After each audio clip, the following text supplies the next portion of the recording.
আদালতের নির্দেশে অযোগ্য চিহ্নিত রাজ্যের গ্রুপ সি ও গ্রুপ ডি কর্মীদের রাজ্য সরকারের ভাতা দেওয়ার সিদ্ধান্তে স্থগিতাদেশ দিল কলকাতা হাইকোর্ট। বিচারপতি অমৃতা সিনহা আজ এই নির্দেশ দেন।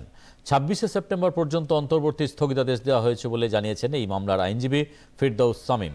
তিনি বলেন, বিচারপতি 4 সপ্তাহের মধ্যে হলফনামা জমা দেওয়ার জন্য রাজ্যকে নির্দেশ দিয়েছে।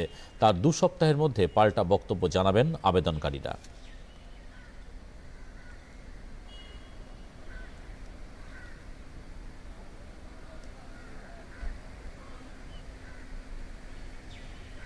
আপনারা শুনেছেন সেই আর্গুমেন্ট হয়েছে, আদালত উভয় পক্ষের কথা শুনে আজকে রায় প্রদান করেছেন। আজকে নির্দেশ দিয়েছেন যে অন্তর্বর্তীকালীন স্থগিতাদেশ থাকবে 26 তারিখ পর্যন্ত, 26শে সেপ্টেম্বর পর্যন্ত।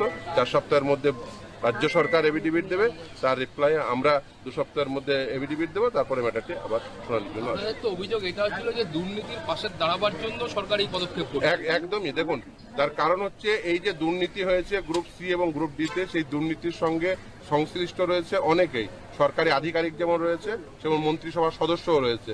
যারা দুর্নীতির সঙ্গে যুক্ত সেই সমস্ত ব্যক্তিদের কাছ থেকে টাকা আদায় করার নির্দেশ ছিল।